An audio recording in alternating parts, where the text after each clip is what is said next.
welcome to Leader Talk, this special series that brings together leaders from different fields to share with us their leadership mantras. With us today, two very special guests. Let me welcome Sir Isaac Vivian Alexander Richards, the all-time West Indian great, arguably the greatest one-day batsman and test batsman of all time, and Raghav Bahl, founder-editor of Network 18. Appreciate both of you joining us. Sir Richards, what is, according to you, the defining characteristic of a leader? What makes a real leader? It's basically the decisions that you make. If you are, especially in my situation, you can say that we had an office in an outdoor environment. And in that particular environment, it's something that I thoroughly enjoy in terms of being captain of the West Indies cricket team. The responsibilities also not just to the team, but our nations in the Caribbean itself and what we represented. We all sometimes different speaking folks, and to be put in charge of a team that is basically playing as our West Indies team. There's so many people that you had was to make sure that you do the right things, you make the right decisions. And you brought together these different nations together on one platform, because you had a Trinidad, a Guyana, a Jamaica, an Antigua. These are all different little nations that you had to really bring together. Was that the real challenge of leadership in a sense? It is a particular challenge, because we sometimes do think differently. There are some of the islands who felt that maybe because of you may be from a smaller environment, who sometimes just look upon things like that, where and say, what are you doing in this position? And there are times where, because of the island you may be from, may be small, you must put these things behind you. And because of the fact that you are put in a responsible position, you must take certain actions, and the decision that you take, and hopefully that all the individuals that are involved benefit from those decisions. Raghav, in a strange way, Network 18 is a bit like a collection of these West Indian islands. You have lots of group companies. Yes. And is that one of the challenges of leadership, to bring them all together to a common goal, irrespective of size, in a sense? Yes, as Vivian said, very clearly, the ability to get a team motivated, the ability to put people who may be from diverse backgrounds, whose ambitions may even differ, whose skill sets differ, but to get them, to weld them together, to perform as one unit, perform for one objective, and then to give their best. I think that is really the central trait of a leader. Everything else sort of falls in place. You mentioned the word motivation. How do you motivate? How do you motivate individuals who are from different backgrounds, different skill sets? How do you motivate them to follow, in a sense, a common goal? Well, I think there are two or three things that people respond to. People respond to trust and empowerment. So you've got to trust them and give them the freedom to do perform their best, not to second guess them, not to keep on sort of interfering in their own ingenuity. So I think that's the one thing people respond to. Besides that, obviously you have to ensure that you back them up whenever they you're not always sort of circumscribing their ingenuity. You back them, you trust them, you respect them. I think people respond to all of this. On a cricket field, is that similar? You've got 11 cricketers, perhaps of varying abilities. How do you motivate them and encourage them? Would you be there all the time for them, or did you leave them on their own, because you were fortunately in a very great West Indian team? So was each individual left to do his or her own task, or did you set them specific goals? Well, I felt I was in a very wonderful situation of such, having had maybe a Clive Lloyd, who was a past captain, as a mentor. So which meant that I was in pole position for me to try and continue the work which I think he would have started, and not to diverse from those particular things, but to keep on that sort of motivating fact, the things which I felt had kept us in good stead for some time. Take, for instance, before a test match, and test matches in those particular days were the most important thing.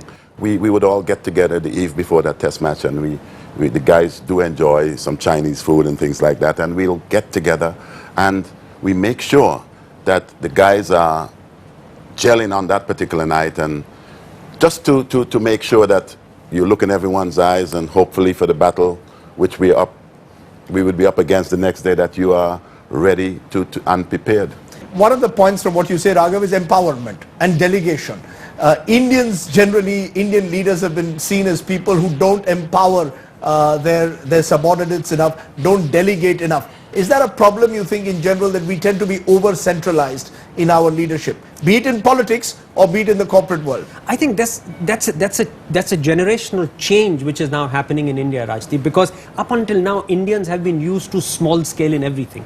So therefore, in a small scale setting, you can be a single player whose will goes through and who takes all the decisions. But as India is becoming larger, and I use this metaphorically and quantitatively, as India is becoming larger, India's politics is becoming larger. 1.2 billion people now, almost 4 times what they were when we became an independent country. So as India's scale is becoming larger, unless you're able to delegate and empower and win the respect of people, you will not be able to lead, and you can see that all around you. Saviv, there have been 2 types of cricket captains.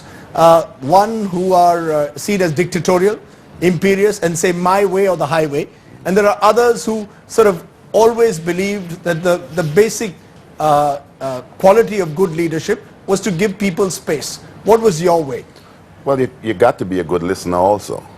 And especially in a good listener. A good listener.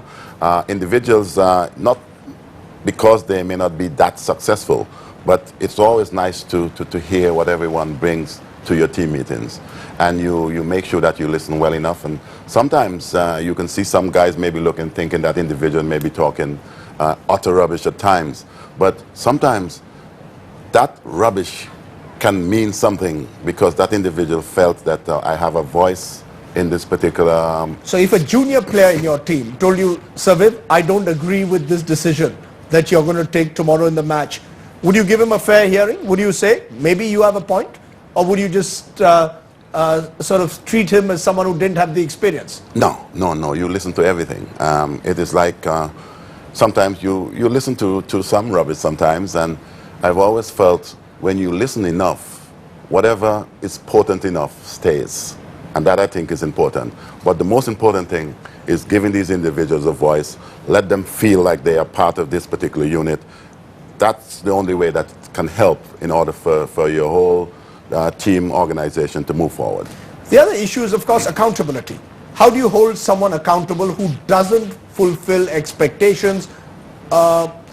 Where does the leader step in? I think that's a very critical job, because leadership is not about just being goody-goody and empowering people and respecting them. Leadership is very much about accountability. But how do you do it? In whatever I've learned through my experiences is that you always give good news in a group. You always give bad news one-on-one. So you always call a person in if you have to share something which is not very pleasant with him or her. It's on a one-on-one conversation.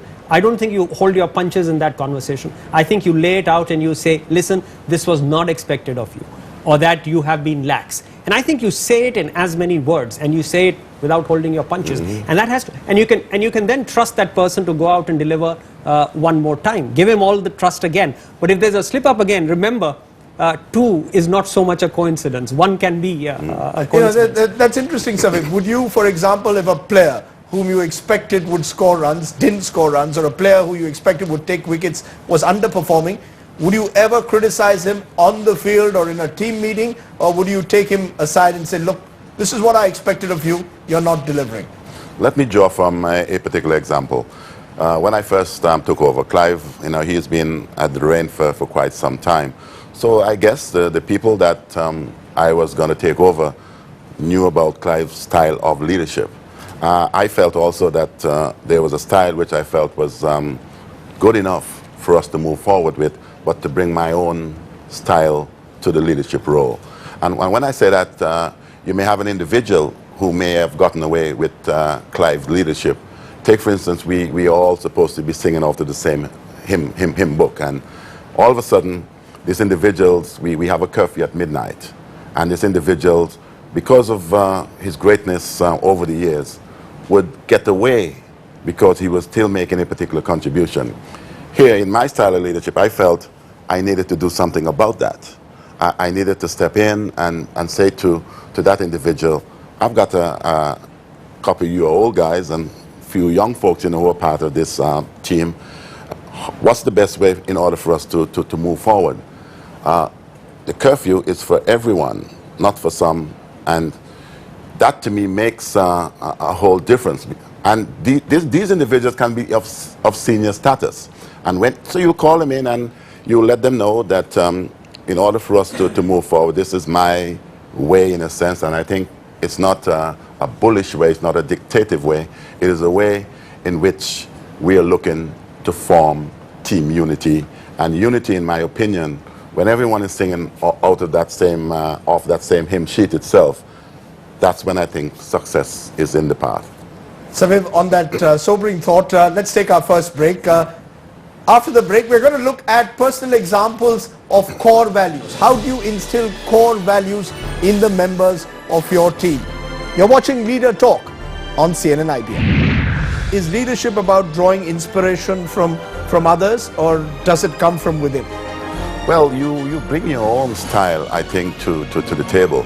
But then there are individuals out there who you admire so much, and you would like their style, and you hope that you could be half that particular person.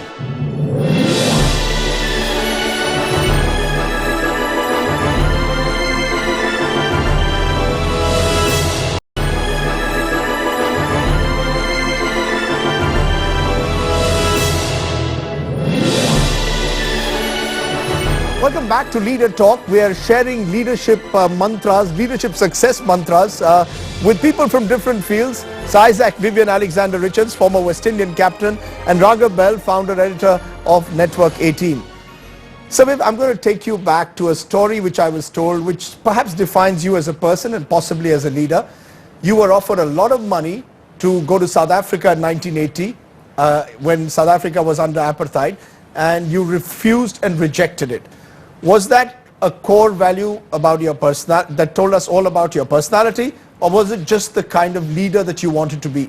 I think when most of these individuals were approached to go to South Africa, it was all about whether the leader would go. If I had gone to South Africa, there would certainly be a whole stream of individuals who would have gone to South Africa at that time. And I felt if that would have been the case, it would have dismantled something which I think would have brought the Caribbean folks together. No other sport in the region did that. And it would have certainly dismantled just the whole apparatus of what West Indies cricket was all about, the togetherness, and to me it was just would have changed everything. But it was a test for you as a person and as a leader, in a sense, to set an example to your people, that here you were, that you were going to say no to something that you simply didn't believe in, that money didn't matter as much as those core values that you had. Well, the core values at first, and then you had an obligation to the folks in the Caribbean itself, because we had something which was quite good enough, in my opinion, bringing all the folks together as no other sport or any other activity would do at that time. And I felt I had a responsibility, not just to the players that you were in charge with, but also the whole region itself. If I had done that, I think that wouldn't have been the best stroke I would have ever played. Sorry, Raghav, as someone who heads a media conglomerate, there will be those kind of pressures in the media as well. That you have pressures perhaps from companies who are against whom stories are telecast, politicians against whom stories are telecast. How do you resist those pressures as someone in the media industry? Yes, I'd pick up from Sir Viv's example. Flexibility is an extremely important part of leadership. Flexibility is. But I think, as he said, when it comes to core convictions, or when it comes to an issue where you have to lead by example, then flexibility has to become inflexibility. I.e., there is some boundary you cannot allow to be crossed for the sake of being practical or being flexible. And I think in our media industry, as you yourself know, Rajdeep, there is always pressure, because if we say something negative, we get instant reaction. And there have been instances where companies have withdrawn their commercial campaigns from our channels. There have been instances where politicians have blacklisted us and not wanted to talk to us. But there is a line beyond which you will not allow yourself to be compromised. For instance, you come across even simpler conflict situations every day. We make films at the one hand, and we have film review shows on the other hand, and very often our film review shows on your channel have been very critical of the films that we've released, but we never interfere in all of that. Very often on our websites we find very critical remarks about our own companies. I've often been asked, why don't you remove them? I said, well, if we start removing critical remarks about ourselves, what right do we have to criticize anybody else? So I think there are these things that you have to live with. Does a leader in that sense also have to learn to take criticism? We live now in an increasingly media 24/7 world. There will be criticism. There must have been criticism when you were West Indian captain at times as well, of some decision you made or some statement you made. How does a leader respond to criticism? Nothing is wrong with criticism. You would have heard before that sometimes it makes you open your eyes a little bit more. You can see certain things, and criticism at times constructive criticism can't be bad.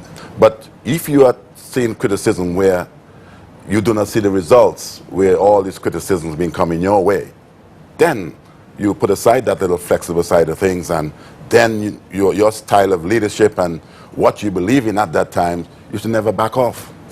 Raghav, what inspires you as a leader, as an entrepreneur? Is there an individual who you see as a role model? Are you someone who's read a lot of books about leadership that you believe sort of makes you a better leader? Are there things that they don't teach you in Harvard Business School that you perhaps need to learn as a leader? I think, Rajdeep, leadership comes with instinct and comes with experience. I think skill sets come with vocational training. Ability to be contrarian is a vital facet of any leader. He cannot just flow with the tide. So, did anyone individual inspire you? I know you were deeply inspired, for example, by Nelson Mandela and Desmond Tutu. Were they? Even Fidel Castro. And Fidel Castro. That's right. So, is leadership about drawing inspiration from others, or does it come from within? Well, you bring your own style, I think, to the table.